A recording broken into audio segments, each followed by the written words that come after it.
दोस्तों, आज की कहानी है बहन ने प्रेमी से संबंध बनाने के लिए भाई की कराई हत्या। कहानी पसंद आए तो वीडियो को लाइक एवं सब्सक्राइब कीजिएगा। प्रेमिका शाहिदा से मतभेद हो जाने के बाद फहीम ने किसी दूसरी लड़की से शादी कर ली, जिससे 2 बच्चे भी हुए। फिर कई साल बाद शाहिदा ने फहीम को मनाकर गिले शिकवे दूर कर लिए। इसके बाद ऐसा क्या हुआ कि शाहिदा को अपने प्रेमी की जल्द समाधि लगानी पड़ी। 9 जून 2021 की बात है। उत्तर प्रदेश के चंदौसी शहर का रहने वाला इफ्तिखार खान अपने मोहल्ले के कुछ लोगों को साथ लेकर शहर की कोतवाली पहुंचा। उसने कोतवाली देवेंद्र कुमार शर्मा से मुलाकात कर बताया, साहब, मेरा बेटा फहीम खान पिछले महीने की 9 तारीख से गायब है। उसका कहीं पता नहीं चल रहा है।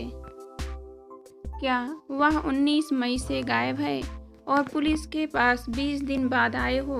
कितने दिनों तक कहाँ थे? कोतवाल देवेंद्र कुमार शर्मा ने हैरानी से पूछा। साहब, हम सब घरवाले अपने स्तर से उसे तलाश रहे थे। हमने उसे सभी जगह पर ढूंढा, मगर उसके बारे में कोई जानकारी नहीं मिली। उसका मोबाइल फोन भी बंद आ रहा है। कहते हुए इफ्तिखार की आंखों में आंसू झलक आए।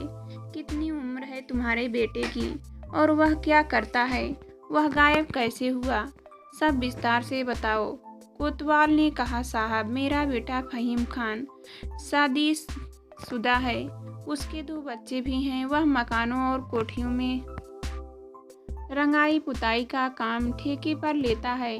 दूसरे शहर में भी उसका ठेका चलता रहता है। 19 मई 2021 को वह काम के सिलसिले में अलीगढ़ गया था। वह जब कभी बाहर जाता था तो अपनी बीवी और घर वालों से फोन पर बात करता रहता था, लेकिन उसके जाने के 1-2 दिनों तक फोन नहीं आया तो हमने उसका नंबर मिलाया। उसका फ़ोन बंद आ रहा था। तब से आज तक उसका फ़ोन बंद ही आ रहा है। इससे हम लोगों की चिंता बढ़ गई। अलीगढ़ में उसका काम वहाँ चल रहा था, यह तो हमें पता नहीं। फिर भी हमने अपने स्तर से उसे सभी जगह ढूंढा। जब कहीं मिला नहीं तो हुजूर, हम आपसे पास आए हैं। आप उसका पता लगा दीजिए। रुआसे होकर हाथ जोड़ते हुए इफ्तिखार गिड़गिड़ाया, देखिए, आपने थाने आने में बहुत देर कर दी। फिर भी हम उसके बारे में पता लगाने की कोशिश करेंगे।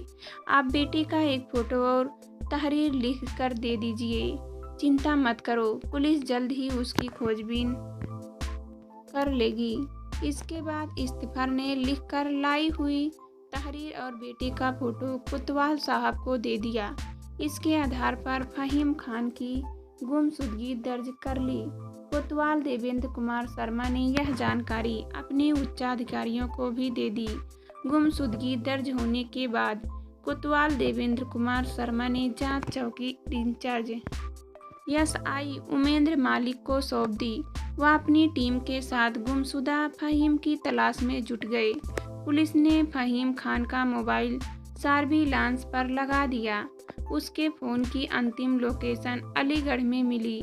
जिस इलाके में लोकेशन मिली थी, पुलिस टीम ने अलीगढ़ पहुंचकर उस इलाके के CCTV कैमरे की फुटेज देखी, लेकिन कोई सुराग नहीं मिला। कोतवाल देवेंद्र कुमार शर्मा ने फहीम के बारे में जांच कराई तो पता चला कि वह आशिक मिजाज व्यक्ति था। तब उन्होंने इसी दिशा में जांच करने के निर्देश SI उमेंद्र मालिक को दिए। इंस्पेक्टर की लाइन पर काम करते हुए चौकी इंचार्ज उमेंद्र मालिक ने जांच शुरू की।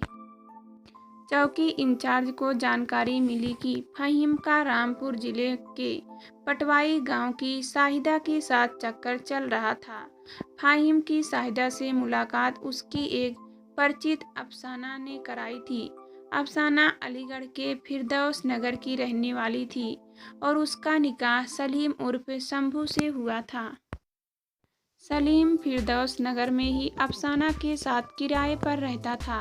वह फहीम के घर में आती जाती थी। यह जानकारी मिलने के बाद पुलिस टीम एक बार फिर अलीगढ़ पहुंची और सलीमा उसकी पत्नी अफसाना को पूछताछ के लिए चंदौसी ले आई। पुलिस ने उन दोनों से फ़हीम के बारे में पूछा तो वे अनभिज्ञता जताने लगे कि सलीम को जानते ही नहीं हैं, लेकिन जब उनकी सख्ती की गई तो उन्होंने स्वीकार कर लिया कि फ़हीम इस वक्त दुनिया में नहीं है। हत्या करने के बाद उन्होंने उसकी लाश हरदुआगंज की नहर में फेंक दी थी। हत्या की खबर सुनते ही पुलिस भी चौंक गई। पुलिस को फ़हीम की लाश बरामद करनी थी, इसलिए उन दोनों को साथ लेकर हरदुआगंज में नहर के ऊपर बने पुल पर पहुंची। वहीं से उन्होंने उसकी लाश नहर में फेंकी थी। पुलिस ने गोताखोरों की मदद से जाल डलवाकर वहां लाश की खोजबीन कराई, लेकिन सफलता नहीं मिली। तब पुलिस ने उस क्षेत्र के थानों में संपर्क किया, किसी पुरुष की लावारिस लाश बरामद करने के बारे में पूछा। तब वहां के थाना प्रभारी ने बताया कि 28 मई को नहर के किनारे से 2 लाशें बरामद हुई थी, जिनका अंतिम संस्कार भी कर दिया था। दोनों के कपड़े पुलिस के पास सुरक्षित रखे थे। पुलिस ने वे कपड़े फ़हीम खान के घर वालों को दिखाए। इतने दिनों में कपड़ों की हालत भी खराब हो चुकी थी, लेकिन फ़हीम खान की पत्नी ने पैंट पहचान ली, क्योंकि उसने पति फ़हीम की टाइट पैंट उधेड़कर ढीली की थी। इसके बाद पुलिस ने अफसाना की निशानदेही पर हत्या में शामिल और उसकी सहेली शाहिदा और उसके भाई जीशान को भी गिरफ्तार कर लिया। इन चारों से पूछताछ करने के बाद फ़हीम की हत्या के पीछे की जो कहानी सामने आई इस प्रकार थी। सबल के करीब 25 किलोमीटर की दूरी पर एक शहर जैसा तहसील मुख्यालय चंदौसी है। चंदौसी के सीकरी गेट मोहल्ले में स्थित पुलिस चौकी के बगल में ही इस्तफर खान का परिवार रहता था। उसके 4 बेटे थे, तबस्सुर खान, फ़हीम खान और वसीम खान का विवाह हो चुका था, जबकि चौथा बेटा सलीम खान अविवाहित था। बेटों के अलावा इस्तफर की 4 बेटियां भी थीं, जिसमें से एक की मृत्यु हो चुकी थी। फ़हीम खान रंगाई पुताई का ठेकेदार था। फ़हीम का अलीगढ़ में भी ठेके का काम चल रहा था। वहीं पर उसकी एक दिन क्वारिसी क्षेत्र में फिरदौस नगर के रहने वाले सलीम उर्फ शंभू से मुलाकात हुई, जो बाद में दोस्ती में बदल गई। इसके बाद सलीम और उसकी पत्नी अफसाना का फ़हीम के घर आना जाना शुरू हो गया। इस तरह से दोनों के पारिवारिक संबंध हो गए थे। धार्मिक विचारों का फ़हीम बंदायूं में स्थित नामी मजार पर जाता रहता था। इन्हें छोटी सरकार और बड़े सरकार के नाम से जाना जाता है। एक बार अफसाना भी उसके साथ थी। मजार पर अफसाना की सहेली शाहिदा भी मिल गई। शाहिदा अफसाना की सहेली थी, जो रामपुर जिले के गांव हाजी नगर में रहती थी। यह साल 2013 की बात है। शाहिदा की माँ भी बैंदू शरीफ में अक्सर आती थी और कई कई दिन तक वहाँ रुकती थी।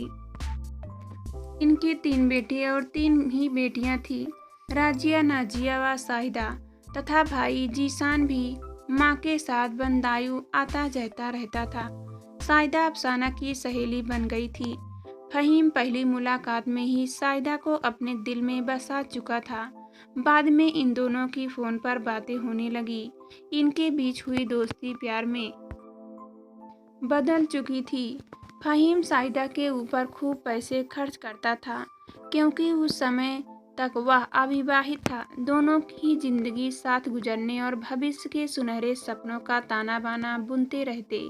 एक दिन फ़हीम खान की बाहों में समाई शाहिदा ने कहा कि हम कब तक ऐसे छिप छिप कर मिलते रहेंगे, जल्दी शादी करो और मुझे अपने घर ले चलो। इस पर फ़हीम ने कहा, अभी थोड़ा और इंतजार करना पड़ेगा। मैंने सऊदी अरब जाने की योजना बना ली है और वहाँ नौकरी मिल गई है। वहाँ से खूब सारा पैसा कमा कर लाऊंगा, फिर दोनों अपने अलग अलग घर में आराम से ज़िंदगी गुजारेंगे। उसी दौरान फ़हीम सऊदी अरब चला गया। वह कई साल बाद वहाँ से लौटा तो काफ़ी उपहार अपनी प्रेमिका शाहिदा को भी लेकर दिए। एक दिन प्रेमी प्रेमिका दोनों अपने भविष्य का ताना बाना बुन रहे थे। तभी शाहिदा के मोबाइल की घंटी बजी। फ़ोन फ़हीम खान ने रिसीव किया। कॉल करने वाले की बात फ़हीम के कानों में जैसे जहर घोल गई। वह बोला, कैसी हो मेरी जान? मैंने कल भी कॉल की थी लेकिन रिसीव नहीं की। कोई परेशानी हो तो बताओ, गुलाम तुरंत हाजिर होगा।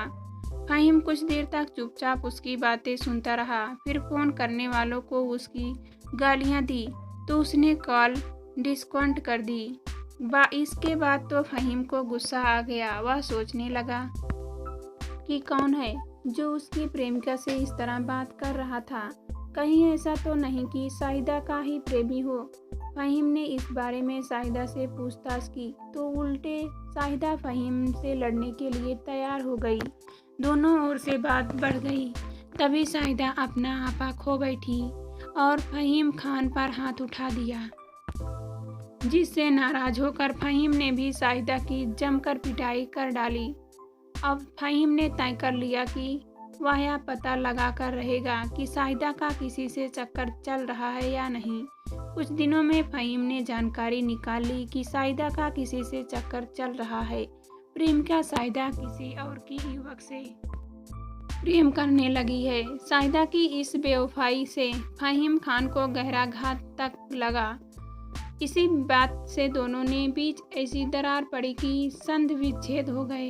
फ़हीम खान खोया खोया सा रहने लगा। उसके दिल टूटने का एहसास परिजनों को हुआ तो उन्होंने फ़हीम खान का विवाह बरेली शहर में कर दिया। यह बात करीब 4 साल पहले की है। अब उसके 2 बच्चे भी हैं। उधर शाहिदा से उसके दूसरे प्रेमी ने कई साल रिलेशनशिप रखी। दोनों छिप छिप कर मिलते रहे, लेकिन अंत शाहिदा के अनुमान के विपरीत निकला। दूसरे प्रेमी ने उससे शादी से साफ इनकार कर दिया। इससे शाहिदा के दिल में अरमा आंसुओं में बहने लगे। रो रो कर शाहिदा का जीवन गुजरने लगा। परिजनों से भी उसका हाल देखा नहीं जाता था। शाहिदा ने कई बार आत्महत्या करने की कोशिश की, लेकिन परिजनों की कड़ी निरादगी में कारण सफल न हो सकी। शाहिदा को अपने पहले प्रेमी फ़हीम खान की याद सताने लगी, लेकिन फ़हीम खान का मोबाइल नंबर उसके पास नहीं था। शाहिदा ने अपनी सहेली अफसाना से फ़हीम खान का मोबाइल नंबर लिया। शाहिदा से संबंध टूटने के बाद फ़हीम खान ने अपना नंबर बदल लिया था। उसका अफसाना ने फ़ोन से बातचीत व मेलजोल बरकरार था। अफसाना से फ़हीम का फ़ोन नंबर लेकर एक दिन शाहिदा ने फ़हीम खान को फ़ोन किया और मिलने की गुजारिश की। फ़हीम ने सोचा कि पुरानी घटना से जख्म माफ़ी तलाकी से घुल जाएंगे, लेकिन ऐसा नहीं हुआ, बल्कि बाद में उन दोनों के बीच तल्खी और बढ़ गई। फ़हीम खान उसके फ़ोन करने से और भी ज़्यादा आक्रामक हो गया। दोनों में फ़ोन पर जमकर नोकझोंक होती रहती। यह बात शाहिदा के भाई जीशान को बहुत नागवार गुजरी। उसे लगा कि फ़हीम की वजह से ही उसकी बहन दुखी है, लिहाजा उसने अफसाना से बात करके फ़हीम खान को ठिकाने लगाने की योजना बना डाली। योजना के तहत अफसाना ने फ़ोन कर के फ़हीम खान को 19 मई 2021 को अलीगढ़ बुला लिया। उसी रात उसे खाने में नशीला पदार्थ खिलाया। बेहोश हो जाने पर अफसाना व उसके पति सलीम उर्फ शंभू तथा जीशान और उसकी बहन शाहिदा ने फ़हीम को ठिकाने लगाने की योजना बनाई। वे उसे हरदुआगंज क्षेत्र में स्थित नहर के बरेठा पुल पर ले गए और उसके शरीर से भारी पत्थर बांधकर नहर में जिंदा ही फेंक दिया।